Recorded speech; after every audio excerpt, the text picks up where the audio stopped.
ભુજના jubilee circle પાસે match નિહાળી રાતના સમયે ચાની હોટલ ભેગા થયા બાદ જૂના ઝઘડાનું બંદૂક રાખી યુવાનની હત્યાનો પ્રયાસ કરાયો હતો, જે ગુનામાં 4 શખ્સો સામે ફરિયાદ થઈ હતી. પોલીસને આરોપી મળતા ન હોવાથી વોટ્સએપમાં ફોટા વાયરલ કરી લોકો પાસે મદદ માંગવામાં આવી હતી.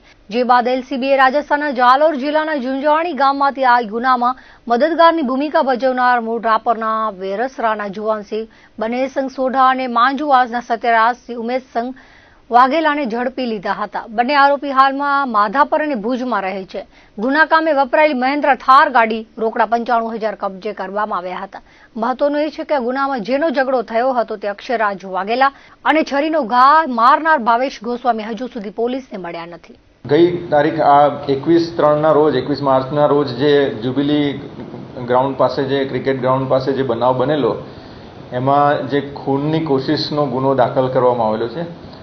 એમાં બજાજ ફાઇનાન્સના પૈસાની નાણાંની ઉઘરાણી કરવા માટે જે ઉઘરાણી કરનારાઓ હતા ટોટલ 4 ઈસમોએ એમણે ફરિયાદી પર હુમલો કર્યો હતો અને ફરિયાદીને તીક્ષ્ણ હથિયારો વડે હુમલો કર્યો હતો અને એના બાબતમાં એ ડિવિઝન પોલીસ સ્ટેશનમાં ગુનો દાખલ થયો હતો અને એના આરોપીઓને તાત્કાલિક પકડવા માટે રેન્જ આઈજી શ્રી ચિરાગ કોરડિયા સાહેબ અને એસપી શ્રી વિકાસ સુંડા સાહેબે જુદી જુદી ટીમો બનાવેલી. LCB, SOG, local police, parole furlough અને એવી બધી જુદી જુદી ટીમો બનાવેલી અને જેમ બને એમ જલ્દીથી તાત્કાલિક આરોપીઓ પકડી લાવવાની સૂચના તાકીદ કરવામાં આવેલી હતી.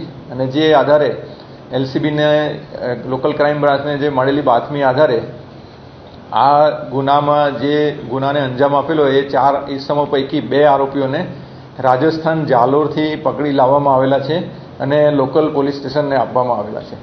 હજુ પણ એ ફરાર જે રીતે ટીમો બનાવી છે એ 4 આરોપીઓ માટે જ બનાવેલી છે, પણ એમાંથી આ 2 પકડાયા છે. સત્યરાજસિંહ વાઘેલા અને જુવાનસિંહ સોઢા કરીને જે 2 આરોપીઓ પકડાયા છે અને એમની પાસેથી થાર ગાડી, 3 મોબાઈલ ફોન અને રોકડા 95,000 રૂપિયા એ કબજે કરવામાં આવેલા છે. અને એ જ પ્રમાણે બાકીના જે 2 આરોપીઓ છે એમની પણ શોધખોળ ચાલુ છે અને એમને બહુ જલ્દીથી પકડી લેવામાં આવશે.